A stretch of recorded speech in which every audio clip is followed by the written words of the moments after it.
Hello, and welcome to the Holistic Fitness Podcast, where you'll learn to get your goals without burning out. I'm your host, Lori, and this show isn't just about movement and nutrition. You probably already know that exercise and nutrition is important for your mental and physical health and well-being. But it's also about stress management, mindset, shedding those limiting beliefs, and working through some of that childhood trauma while you're at it. Today, I'm joined by Latz.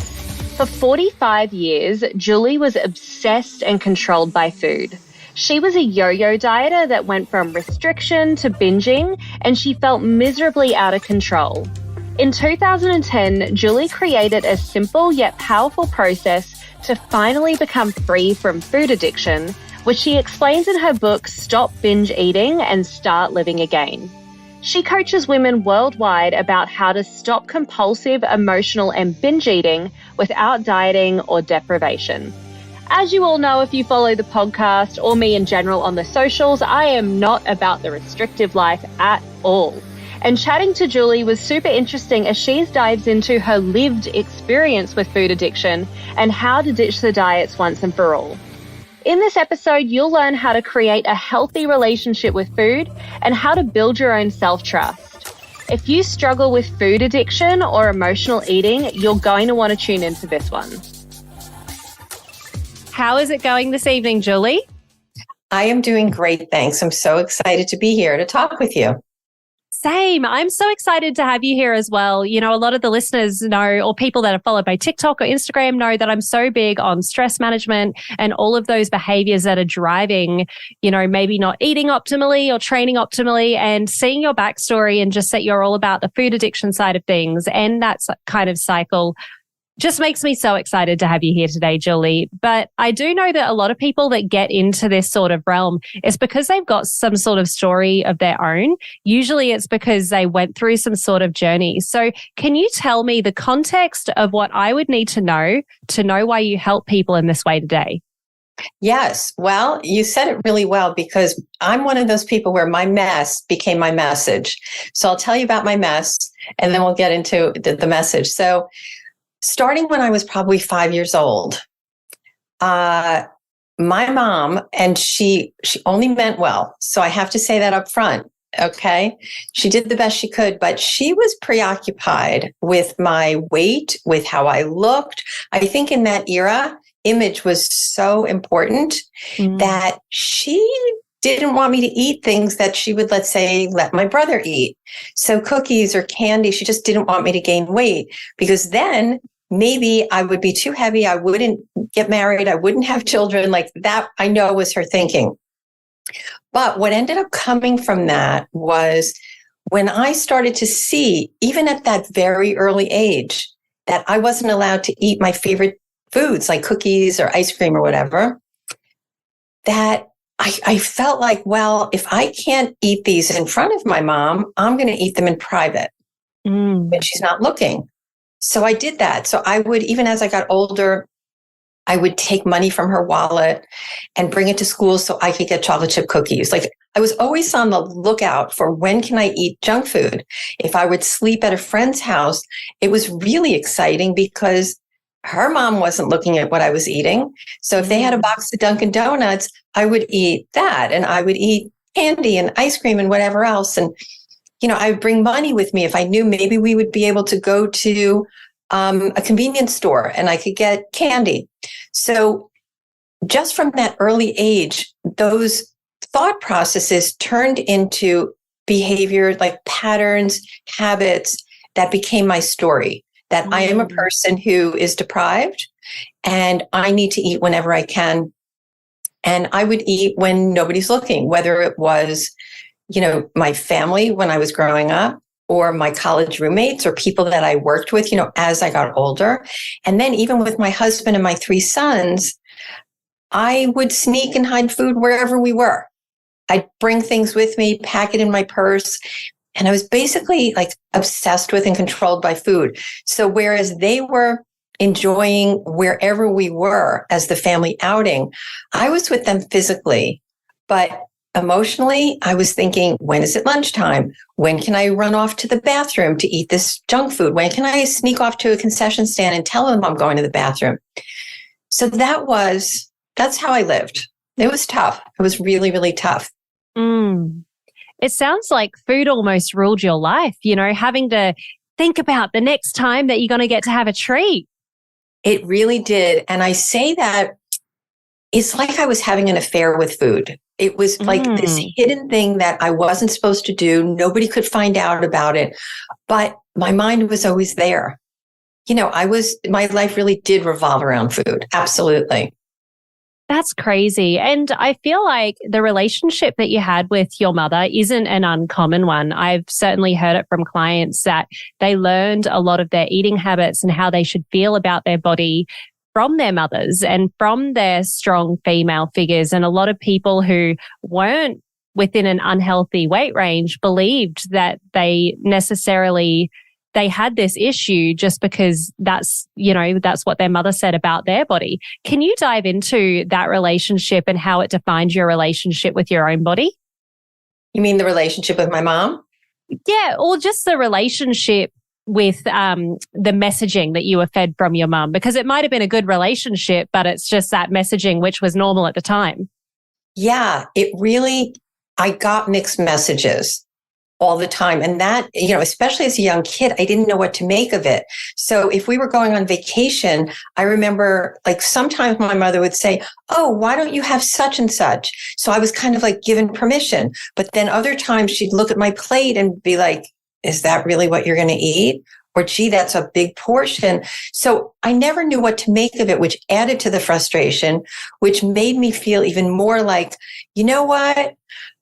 I'm just going to do what I'm going to do. So, we would go to a buffet, and that was really exciting for me.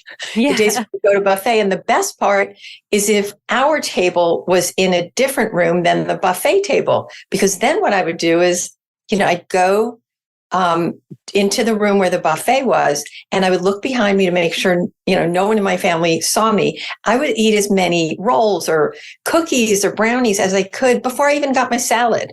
And then I would get the salad and I'd go back and sit down and eat salad. Then I'd go up, eat more junk food. Then I'd have the main course. And, I wasn't even enjoying it. I was so caught up in how much can I eat as quickly as I can. So yeah, everything really was food.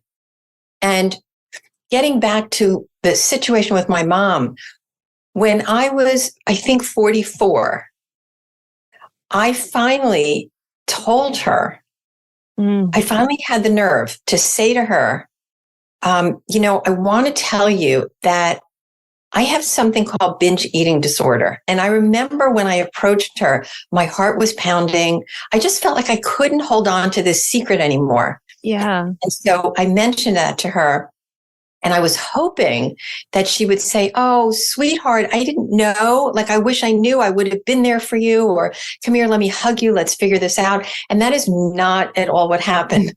Instead, she said, "How do you know that? Who told you such a thing? What would make you think that?" And all I wanted to do was crawl under a rock, because here I made myself so vulnerable and so open, and I was so raw and real, and I wasn't being heard or understood. That was really tough.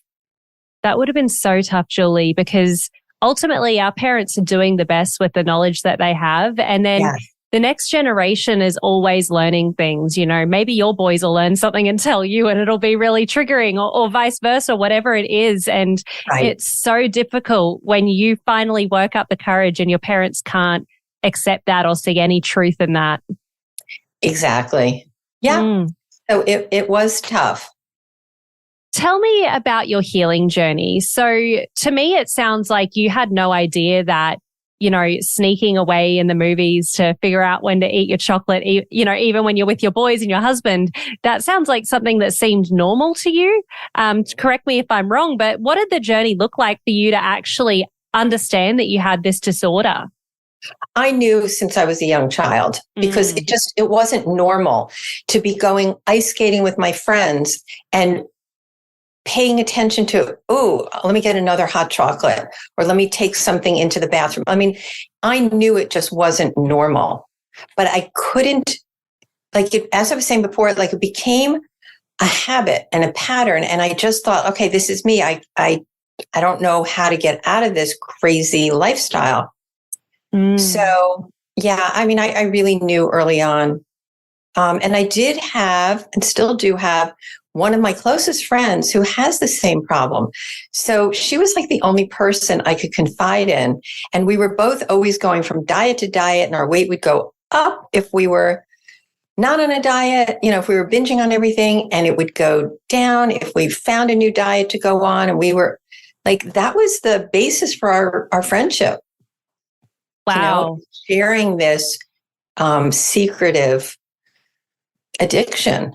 That's crazy.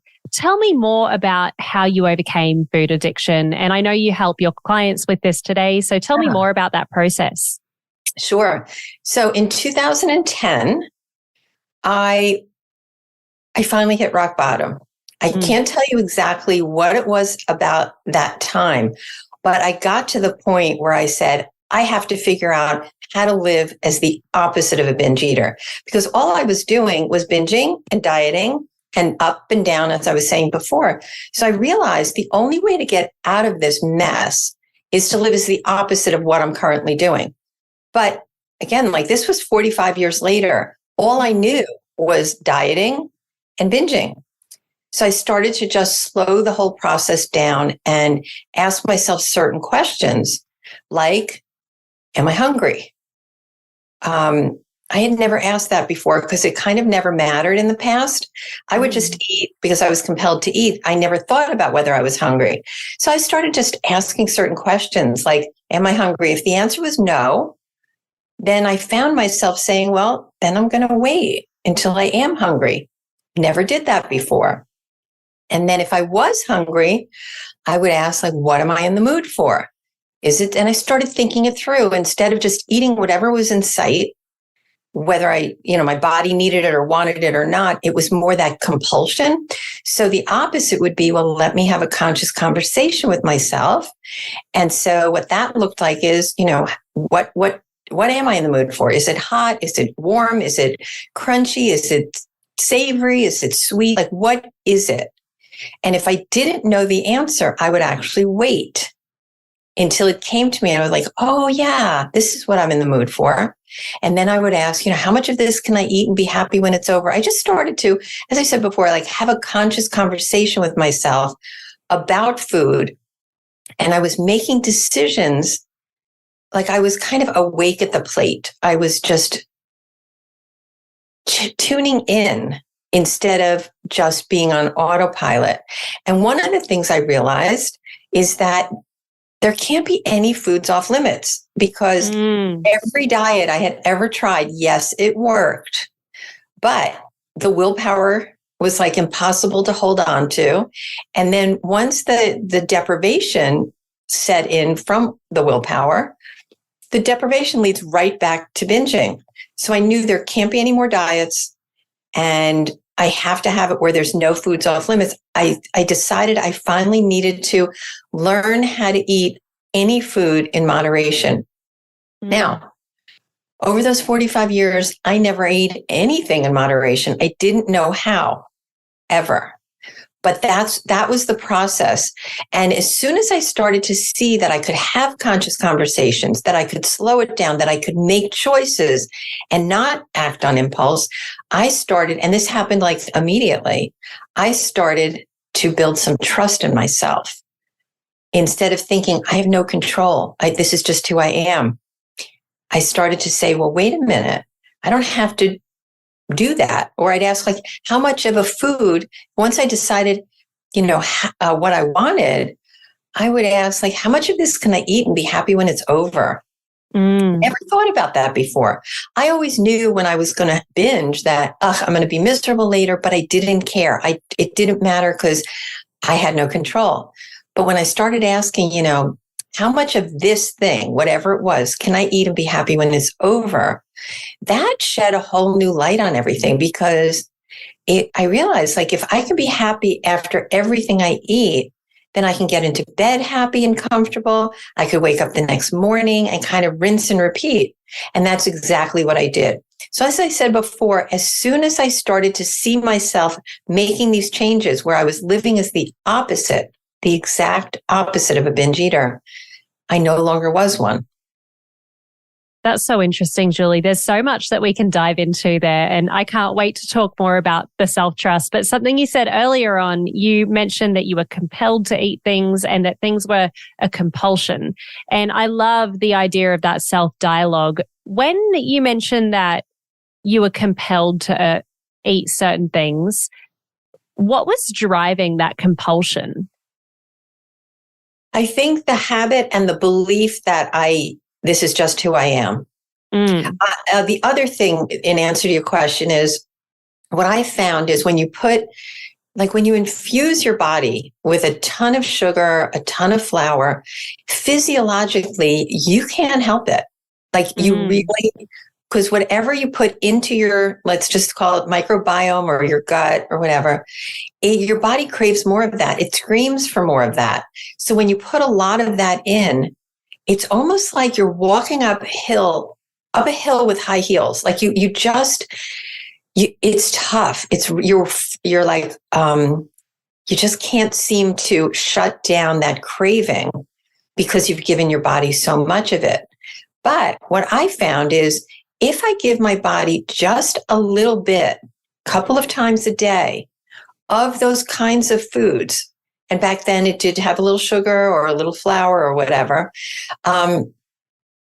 It didn't rev my body up to the point where I just craved it and couldn't control myself. And so I didn't feel compelled anymore. But every time I was able to eat, let's just say 10 M&Ms instead of handfuls, or I don't know, like a small bag of potato chips instead of sitting down with a huge bag and, then going on to another food. Every time I was able to see myself eat that small amount, it reinforced the fact that that's how I needed to overcome my addiction, was to not feel deprived. And I realized that what I needed to do is pay attention to every bite, because it's so easy to be eating while we're doing something else. So you're on on your phone, or you're watching TV, or you're doing something else. And then when you're done with the food, you say like, okay, now what can I eat? Because you weren't part of the experience. But once I started to pay attention, so let's just take M&Ms for a minute. If I decided I could be happy when it's over with 10 M&Ms, let's just say, then I would take one and put it in my mouth and suck on that thing until it was gone. Then I would do the second one. And I'll tell you, by the time I got to 10 of those, I was good to go. I had had enough. It was so much enjoyment. It took a really long time to get through 10 of them. And what that does, when you say like, wow, I can eat 10, I can actually enjoy my favorite foods and eat them in a way which fits into what I call the magic zone, which is the very calm place where you're not deprived and you don't feel the need to binge. So every time I would do this, whether it was eating less of something, like I said, or if I was putting something off and saying, well, I'm not, I'd rather have such and such later to look forward to. Let's say it was going to be one of my two snacks. If I decided that I wanted to wait a little bit, because I'd be happier if I had it, let's say after lunch, not at 10 in the morning, seeing myself put it off and not giving into the compulsion led to me not doing that anymore, because I saw like, if I can enjoy whatever I want and I'm not doing it in an amount that's abusing my body, why would I ever want to abuse my body anymore? And it really happened really, really fast. Because all you need to do is start seeing that you can behave differently, and then you believe it.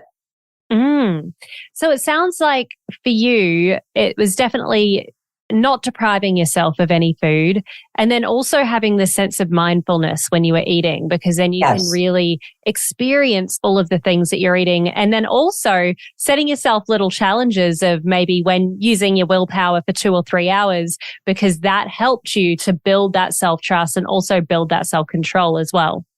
Well, it's interesting you use the word willpower, because to me, willpower conjures up fighting against yourself. It's a struggle. It's like, oh, I hope I can, hold on to my willpower so that I can get the weight off.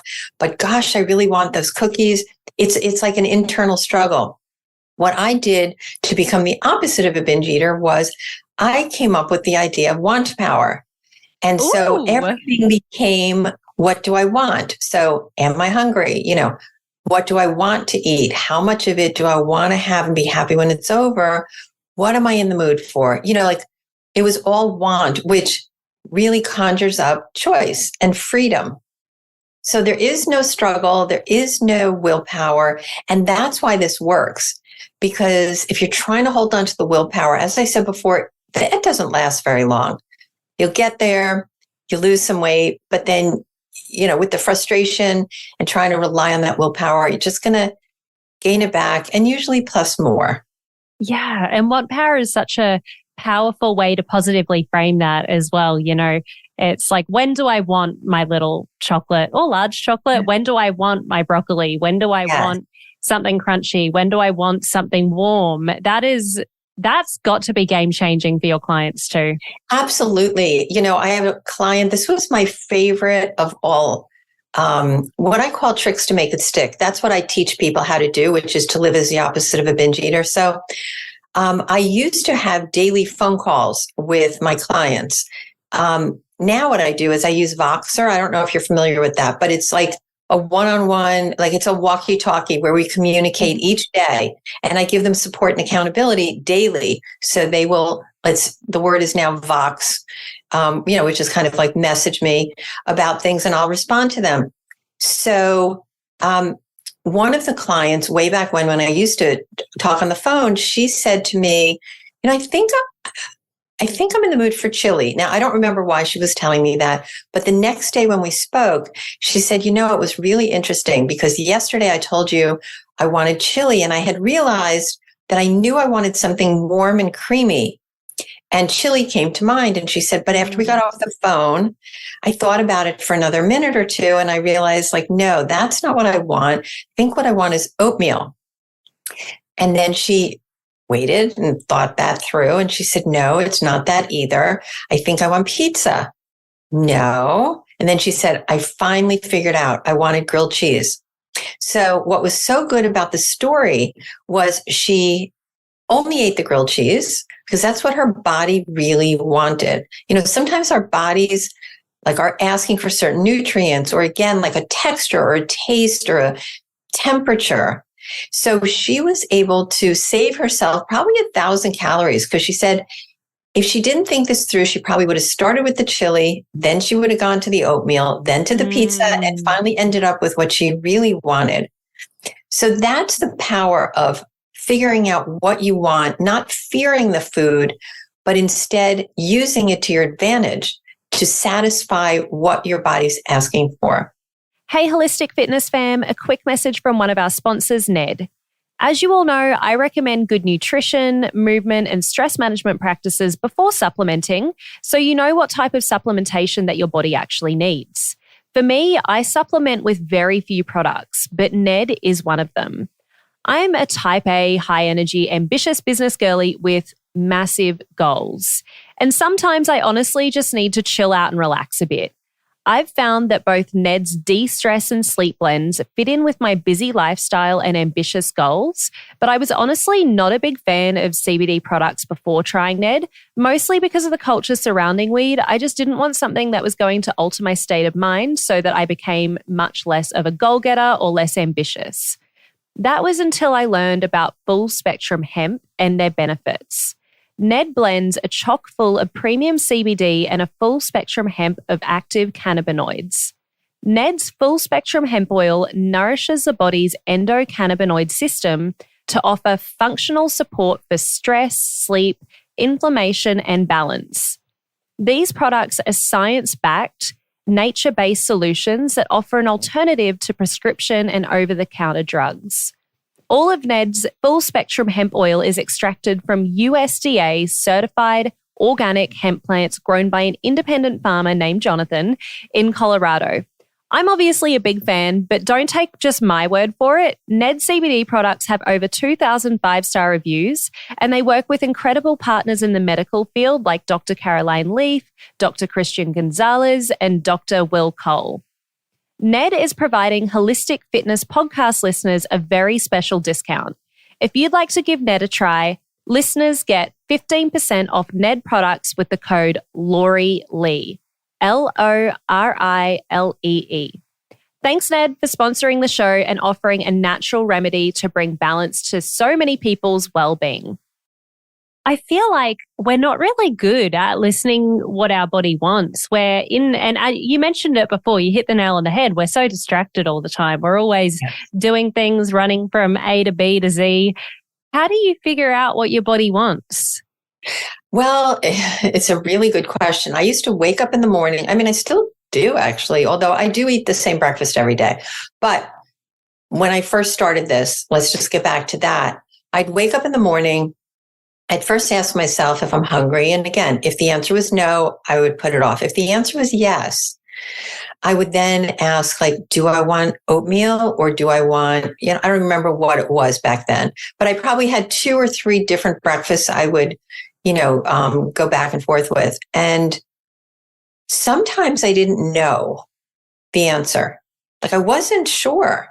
So what I decided to do was until I know, I'm not doing anything. And it made such a difference because it was so strange. But if I didn't know, within minutes, my body would tell me like, oh, it's definitely the oatmeal or no, it's the eggs or whatever it was I was eating at the time. So it was really just kind of putting it out there to my body and thinking in like taste buds, what temperature, what taste, what kind of flavoring. And again, if I didn't know, I would wait and it always came to me. The other thing is, and, this is another really important thing is to eat something exactly the way you want it. So let's say somebody let's say somebody goes to a diner or, a restaurant and they want, I'm just going to say an egg white omelet. Now, I have to say I'm vegan at this point, but when I first started this in 2010, I was a standard American diet eater. In 2013, I became whole food plant-based. But so if somebody like myself had gone to a diner and I knew I wanted an egg white omelet, so if I ordered that and it either came as a full egg omelet, or let's say it came really like oily and I would have asked for it dry, I would send it back because I wanted to make sure everything I ate is exactly how I wanted it. Because if I ate a full egg omelet when I was planning to have an egg white omelet, I wouldn't be happy when it's over because I would be having more calories than I wanted and it would be tasting differently. Or if it came oily, I don't like oily, so that wouldn't have worked. So it's a matter of putting yourself first and figuring out how you really want it. I mean, sometimes I love this place called Smoothie King. They have very healthy smoothies and it's a 20-minute drive each way. But sometimes I'll just realize like, oh, I definitely want that, whether it's for a meal or a snack.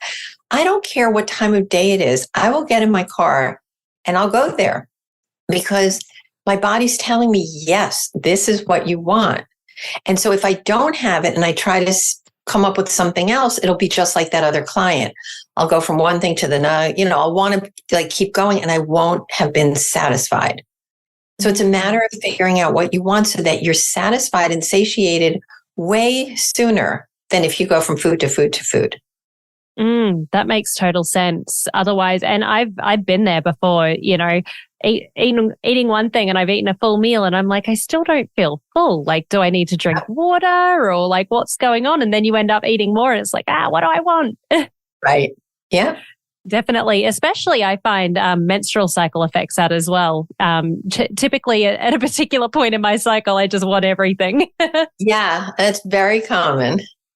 Definitely. So you have a pretty strong experience with diets and experiencing all sorts of diets. So I'd love to know your opinion. You know, we've got, I guess, keto, paleo, you know, the low carb. That's really, you know, important. Well, not important. It's just prevalent. And also there's these other ones like intermittent fastings. I get asked lots of questions on all these sorts of things. My opinion is kind of like, do what works for you, do what your body wants, and do what's sustainable. But I haven't experienced going down a rabbit hole with certain diets. I'd love to know your opinion on diets in general and the kind of cost to mental health there and the cost to any other physical health there. Oh, yes. Well, as I was like talking about earlier, I realized in order to get out of this crazy mess I was in, that there couldn't be any foods off limits because I had tried Jenny Craig, Diet Centered, you know, Nutrisystem, Atkins, Weight Watch. Like I had tried them all many times. And like I was saying, you know, I would always lose weight, but I'd always gain it back and then some. So I find that when you come up with any sort of diet, anytime you're told you can't have such and such, or you're only supposed to have such and such, it doesn't last. Right. So, I mean, there are plenty of people, you know, I guess like people who don't have this compulsion or to this extreme, if they want to take off 10 pounds because they've gained some weight and they want to do it using keto, or, you know, they want to do something short term, I don't see anything wrong with that. You know, I don't judge what anybody decides to do for their body. As I was saying, I've gotten to the place where I've chosen whole food, plant-based diet or lifestyle because that feels good to my body. And, you know, I still eat what I want, but I've removed sugar. I've removed flour, not out of fear, but because I just don't want to do that to my body. I've tweaked my health to a point where I only put the healthiest foods in there. So I don't know if I'm going off topic with what you were asking, but in my opinion, whatever works for anybody, kind of like what you were saying, but dieting does not work for the long term, no matter what, if you've got food addiction, because you'll get deprived, you'll go back, you know, dieting leads to deprivation, deprivation leads right back to binging. So, and, you know, we're not able to see what we're doing, not only to, you know, our physical, like our insides, but emotionally. I used to cancel plans with friends because I used to think like, oh, wait a second. Last time I saw so-and-so, I was much thinner, probably because I had just lost weight on a diet. So I'm going to have to cancel with her because I'm too embarrassed to be heavier again. You know, I had like clothing from all different sizes. Now I'm a size 4. And basically, I didn't even mention that, you know, in 2010, when I finally figured this out and had hit rock bottom, I went on to lose 90 pounds and I've kept it off for years. And basically, I learned how to be a person who eats to live, not lives to eat. That's really where the magic is when you use food to nourish yourself, not to abuse your body. Oh, absolutely. Did other people, as somebody who did fluctuate, obviously 90 pounds, people respond to you differently when you were in a smaller frame versus a larger frame? Well, I have a lot of support in my life. So unfortunately, my mom never got to see me at, you know, the weight, because she had passed away, the weight that I've gotten to. But I just had so many, you know, my husband and my kids and, you know, so many friends just were like amazed because they've seen me lose weight, but they've always seen me gain it back. And once they saw like that weight's not coming back on and she's not only, you know, keeping the weight off, but she eats healthier than anybody I know. And that was a journey, you know, that wasn't an overnight thing. Yeah. Absolutely. I'm really sorry to hear that your mum passed and that she didn't get to see you in that state, but I'm sure she's very proud of you too. I would hope so. Yeah, for sure. I am really curious about this about you moving to a completely plant-based and whole foods diet. The reason I ask is actually a personal note. I loved meat. I just loved meat, loved cooking a good steak. And then all of a sudden, I stopped feeling like meat. It was a slow process. It was like I had to break up with my old version of myself. Yes. And first, it was like I didn't eat meat at work. Then it was I didn't eat meat at home. I only ate meat when I was out. Now I don't eat meat at all. And when people ask me why I'm a vegetarian, I do still eat eggs. I say, because I felt like it. And that's literally it. So I'm really curious about your journey, having a bit of a 180 and what that looked like for you. Yeah. So mine was totally different. I found out about a test you could take that would predict your risk of Alzheimer's. Wow. Now, neither of my parents had Alzheimer's, but I don't know. My husband and I both decided we would take this test. And so my test results showed that I had a pretty significant increased risk of getting the disease. Wow. And I know that it's an inflammatory based disease. And so I decided if I can, remove all inflammatory foods from my life, then at least I'm doing something to try to prevent it. So I basically went from one day eating grilled chicken salad, which I used to do that a lot for lunch, to literally the next day, like a plant-based diet. And it didn't start out as the healthiest because I was still eating a little bit, I was still able to eat some, let's just call it vegan junk food, because I was, I had no problem having small amounts because it had been, a few years already that I was able to trust myself around any kind of food. And so it was a process to get whole food, plant-based, where I've just decided I don't want oil. I don't even own oil because if I need to saute something, I just use vegetable broth, like low sodium vegetable broth. So it was a process, but it really stemmed from the concern about getting that disease. And that's what made it easy to switch over because it was pretty scary. And my husband had a little bit high cholesterol at the time. So he said, I'll do it with you.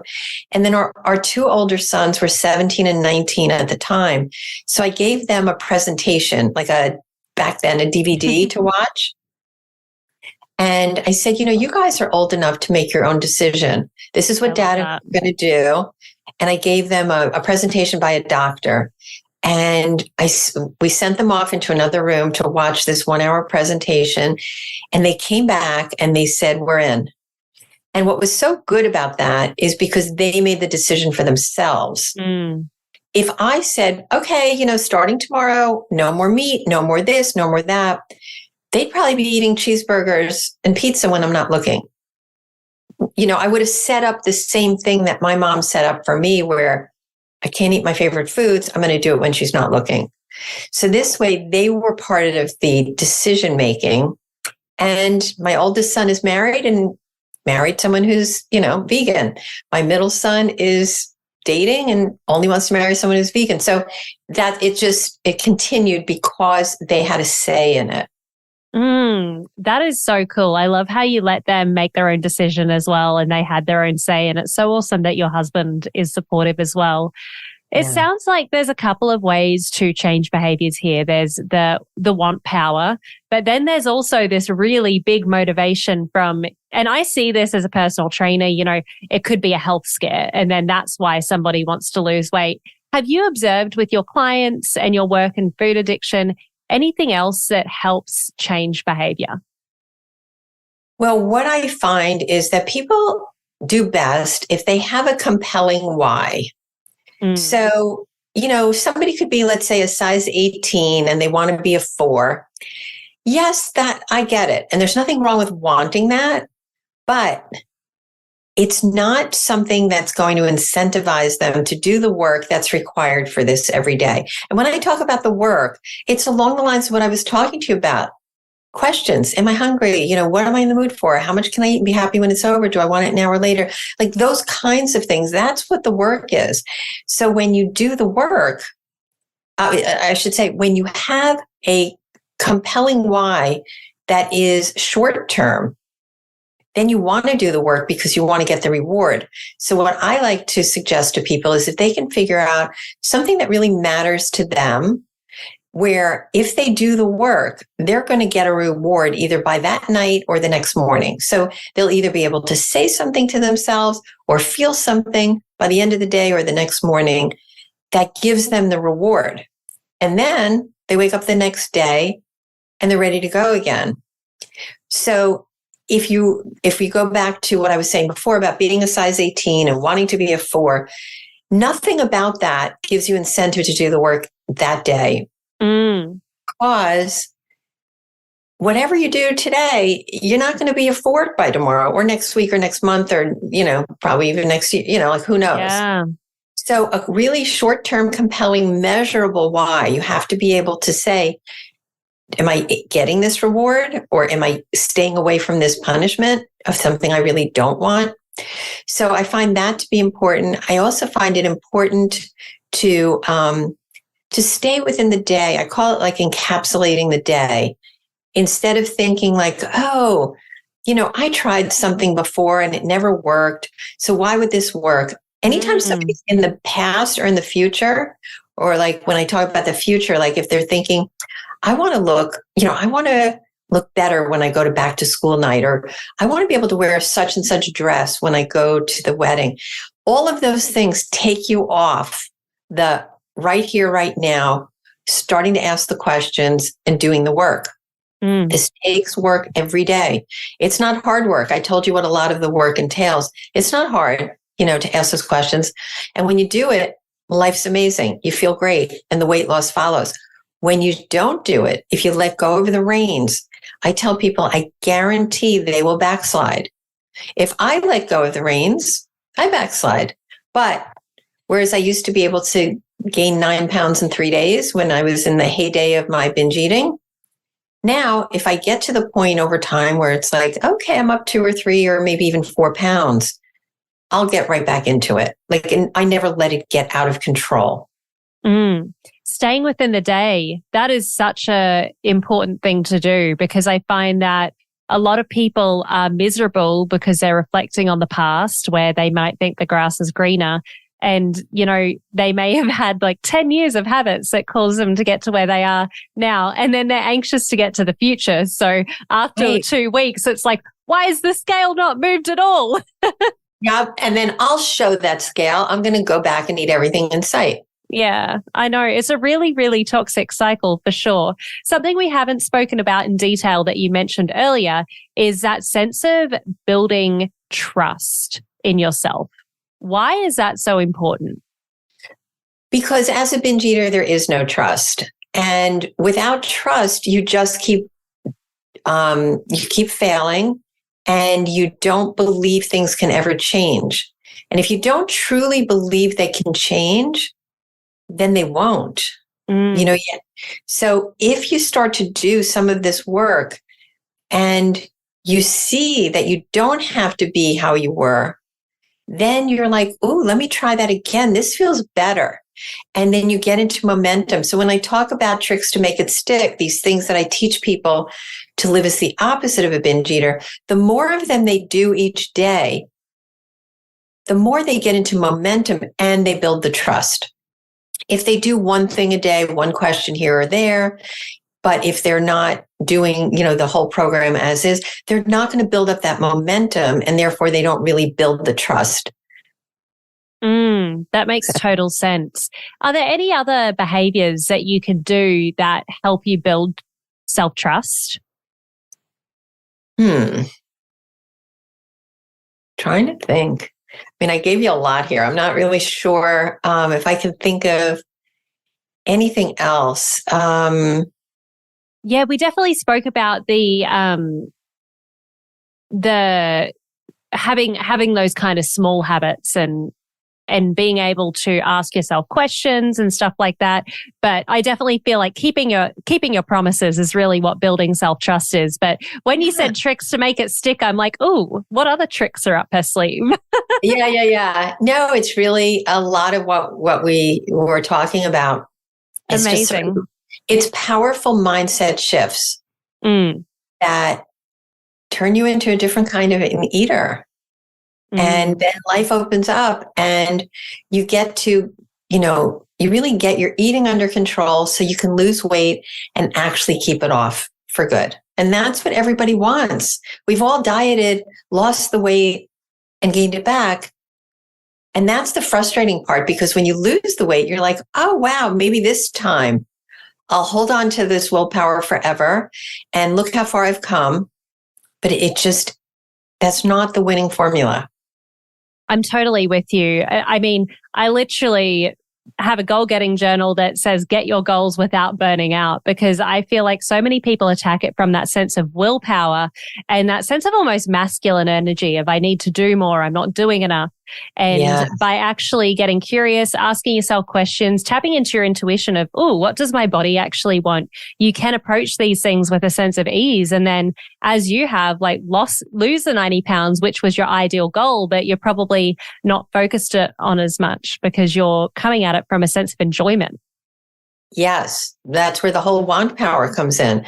I get to eat how I want, when I want, and make it exactly the way I want it. And so I'm satisfied and satiated. It's just a matter of asking questions and thinking things through and waiting till you get the answers. It's so, when I work with clients and I explain my program to them, they say I can't believe I never thought of this before. When I explain the whole program. So what I do is I work with people where I do a getting started session on a Sunday, because starting the very next day, so in the getting started session, I teach them everything they need to know. It lasts about an hour. And then starting the very next day, we begin voxing, as I mentioned before, that it's kind of like a walkie-talkie. I can't think of how else to explain it, but you push a button and you speak, and then I hear beep, beep, beep, and it means somebody sent me a message. I listen to it, and then I vox them back. And so we start doing that the following day. So they start this immediately. So when they vox me on Monday, they're already going to be telling me what tricks to make it stick they did Sunday after we got off our call. So you dive right in and you're learning it on Sunday, and then you start practicing it on, right away. And you're getting support and accountability starting Monday. And we do it where there are, a couple of different ways to do it. One is just 4 weeks, Monday through Friday, of voxing. My husband likes to call it vox around the clock, where people can just vox whenever they want. Now, if I'm sleeping, I'm not going to respond, but throughout the day, I respond quickly, and I give support, or I give, cheerleading when they're doing great things. So for 4 weeks, starting that first Monday, we're voxing around the clock. And then for somebody who may want to dig deeper into emotional eating, which all binge eaters are emotional eaters. And I can help them, with that. But sometimes people feel like they want more of a touch point. So what we do is I have a 6-week program where it's, again, you start on a Sunday, and then Monday you start with the voxing, same thing. But it's 6 weeks long. And once a week, we have a 30-minute call. And that way they can go into, if they're struggling at all, or they just need extra support, or maybe they want ideas about recipes, or whatever it is they want. So that's how it works.